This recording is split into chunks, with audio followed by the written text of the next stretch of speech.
2025 में ना एक टाइम ऐसा आया था जब मैं सुबह उठता था ना तो बिल्कुल थकान फील होती थी, मतलब बिल्कुल भी एनर्जी नहीं होती थी, सारी बॉडी में दर्द रहता था। लेकिन ये इस वजह से नहीं था कि मैं सारा टाइम काम करता रहता था और उसकी वजह से थकान रहती थी, बल्कि इसका उल्टा था। मैं या तो यूट्यूब पे सेल्फ इंप्रूवमेंट और फिटनेस की वीडियो देखता था या फिर सारा टाइम मूवी और सीरीज देखने में लगाता था। और पूरा दिन ना तो कोई मूवमेंट करता था, मतलब वॉक भी नहीं करता था, ना ही कोई एक्सरसाइज करता था। उसकी वजह से और ज़्यादा थकान रहती थी। जो भी घर में बनता था ना वही खा लेता था। और कई बार तो जैसे मैं 3-4 बार खाना खा लेता था, लेकिन कई बार तो सिर्फ 1 या 2 बार ही खाता था मुश्किल से। और इसी चीज़ की वजह से ना मेरे को सारा दिन हैवी और स्लो फील होता रहता था। रोज़ की रोज़ एक ही बात बोलता रहता था, यार कल से स्टार्ट करूँगा, आज तो मन नहीं है मेरा करने का, आज तो वैसे ही लेट उठा था, कल करूँगा। लेकिन भाई वो कल कभी आता ही नहीं था। पहले जिम जाता था और खुद पे ध्यान देता था, अपने लुक्स पे ध्यान देता था, मतलब अपनी फिजिक पे भी ध्यान देता था, अच्छा खाता था। लेकिन यार जब से मेरा 25 किलो वेट लॉस हुआ ना, तब से ही वर्कआउट करने का या जिम जाने का मन ही नहीं करता था, बिल्कुल कमज़ोर फील होता था। लेकिन फाइनली अब 5 साल बाद फिर से मैंने जिम ज्वाइन कर लिया है। मेरे को ये तो पता होता था कि यार मेरे को आज करना क्या है, मेरे पास टाइम टेबल भी होता था, मेरा रूटीन सेट होता था बिल्कुल। लेकिन मैं यार एक्शन नहीं लेता था कुछ भी। मैं सारे दिन मोटिवेशन वाली वीडियोस देखता रहता था, सेल्फ इंप्रूवमेंट की वीडियोस देखता रहता था, फिटनेस की वीडियोस देखता रहता था, लेकिन एक्शन कुछ भी नहीं लेता था। मेरे को सारी नॉलेज थी, लेकिन मैं क्या करता था, मैं बस वीडियोस देखता रहता था और कुछ करता नहीं था। वीडियोस देखते देखते मेरे को लग रहा था यार मैं प्रोडक्टिव हूँ, लेकिन मैं कर कुछ भी नहीं रहा था, बस अपना टाइम वेस्ट कर रहा था। फ़ोन, जंक फूड, फालतू की मूवी सीरीज़, नेटफ्लिक्स वगैरह ये सब देख देख के ना मेरा दिमाग ख़राब हो गया था बिल्कुल। सारा टाइम मूड एकदम चिड़चिड़ा सा रहने लग गया था और एनर्जी तो बिल्कुल भी नहीं रहती थी। मैं छोटी प्रोग्रेस पे तो ध्यान देता नहीं था, मतलब अगर मैं 0 पे हूँ, अगर 1-2 स्टेप लूँगा तो कम से कम 10 पे तो पहुँच जाऊँगा। बल्कि मैं ये सोचता था कि यार 0 से सीधा 100 पे कैसे पहुँचूँ। और इसी 0 से 100 पे पहुँचने के चक्कर में ना मैंने कुछ भी नहीं किया, सारा टाइम प्लानिंग में ही निकाल दिया। जिसकी वजह से मैं 100 पे तो नहीं पहुंचा, बल्कि 0 से माइनस में पहुंच गया।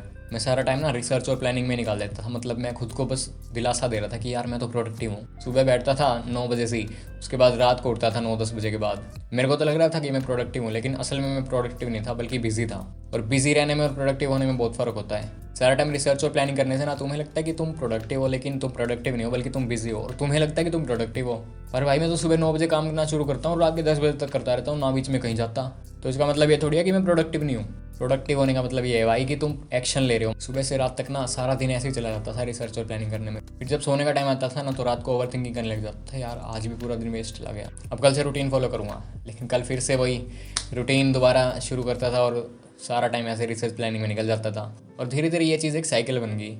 रात को ओवर थिंकिंग, सुबह प्लानिंग, फिर उसके बाद दोबारा research planning, research planning, over thinking, इसमें ही निकल जाता था पूरा दिन। 2025 मैंने पूरा का पूरा इसी चीज़ में निकाल दिया, रिसर्च प्लानिंग और ओवर थिंकिंग। बस एक्शन में लेता नहीं था और कॉन्फिडेंस आने का वेट करता रहता था। मतलब ऐसे सोचता रहता था, यार मैं कॉन्फिडेंस क्यों नहीं हूँ, मेरा कॉन्फिडेंस खत्म क्यों हो गया, अब मैं क्या करूँ।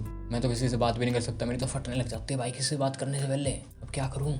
लेकिन ऐसे बातें करने से ना कुछ नहीं हुआ, बल्कि मेरा जो कॉन्फिडेंस था वो वहीं का वहीं रहा, जब तक मैंने एक्शन लिया, मतलब खुद पे सही से काम करना शुरू नहीं किया।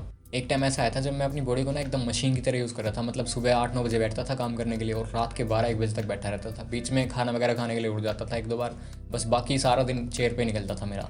जिसकी वजह से ना मेरी हेल्थ भी काफ़ी ख़राब रहने लगी। पूरा दिन ना मेरा बिना कुछ किए ही निकल जाता था। मेरे पास प्लान तो होता था, रूटीन भी होता था, लेकिन मैं उसको फॉलो ही नहीं करता था। सबसे बड़ी बात, मेरे को पता था कि क्या करना है, कैसे करना है और क्यों करना है, लेकिन मैं करता नहीं था। लेकिन तुम ऐसा मत करो। अगर तुम्हें पता है कि तुम्हें क्या करना है, कैसे करना है और क्यों करना है, तो उस पर अभी से एक्शन लेना शुरू कर दो, नहीं तो तुम्हारा भी टाइम वेस्ट हो सकता है मेरे भाई, मेरी तरह।